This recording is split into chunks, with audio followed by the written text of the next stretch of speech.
শিক্ষার্থীরা মাঠে থাকবে এবং ইসলামী ছাত্র শিবির তাদের ভ্যানগার্ড হয়ে থাকবে ইনশাআল্লাহ। ইসলামী ছাত্র শিবির তার জনশক্তি সাধারণ শিক্ষার্থীকে সাথে নিয়ে মাঠে সক্রিয় থাকবে। আপনারা আমাদেরকে সত্য বলতে বাধ্য করবেন না। যদি আমরা সত্য বলতে শুরু করি, এদেশে আপনারা বাম এবং আওয়ামী লীগ ছাড়া কোন রাজনৈতিক বন্ধু খুঁজে পাবেন না। আপনাদের মতো মিথ্যাচারের বন্ধুকে হতে চায় না। আপনারা দেখেছেন 2002 সালে রোকেয়া হলে শিক্ষার্থীদেরকে পশুর মতো তারা নির্যাতন করেছিল। শামসুন নাহার হলে রাতের মধ্যে অসংখ্য শিক্ষার্থীকে তারা ধর্ষণ করেছিল। 1992 সালে রাজুকে তারা পরিকল্পিতভাবে হত্যা করেছিল। সংগ্রামী বন্ধুগণ, শুধু তাই নয়, 5 তারিখের পরে বরিশালে 10ম শ্রেণীর শিক্ষার্থীকে ছাত্র দলের নেতারা দলবদ্ধভাবে ধর্ষণ করেছে। পাবনাতে 9ম শ্রেণীর শিক্ষার্থীকে তারা ধর্ষণ করেছে।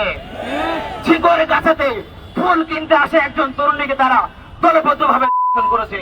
শুধু তাই নয়, ভোলাতে স্বামী চাঁদা না দেওয়ায় স্বামীকে বেঁধে রেখে স্বামীর সামনে স্ত্রীকে তারা দলবদ্ধ ধর্ষণ করেছে।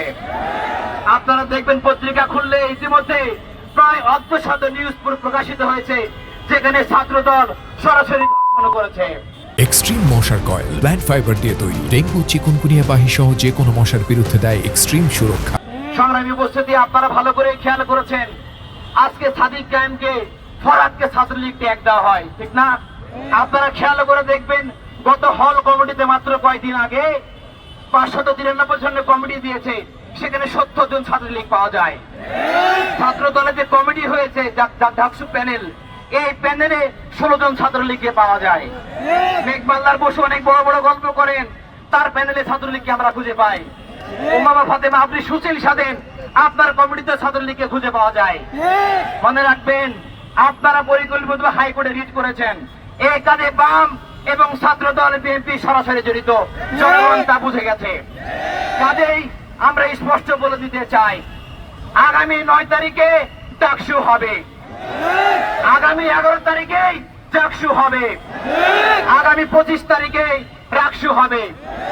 যদি কোন ধরনের ষড়যন্ত্র করা হয়, আপনারা জুলাই আন্দোলন দেখেছেন, শিক্ষার্থীদেরকে ছেড়েন, শিক্ষার্থীরা মাঠে থাকবে এবং ইসলামী ছাত্র শিবির তাদের ভ্যানগার্ড হয়ে থাকবে ইনশাআল্লাহ। সংগ্রামী উপস্থিতি, আগামী দিনে এদেশকে যোগ্য নেতৃত্ব দেওয়ার জন্য ছাত্র সংসদ নির্বাচন অবশ্যই হতে হবে এবং এটি হওয়ার জন্য ইসলামী ছাত্র শিবির তার জনশক্তি সাধারণ শিক্ষার্থীকে সাথে নিয়ে মাঠে সক্রিয় থাকবে।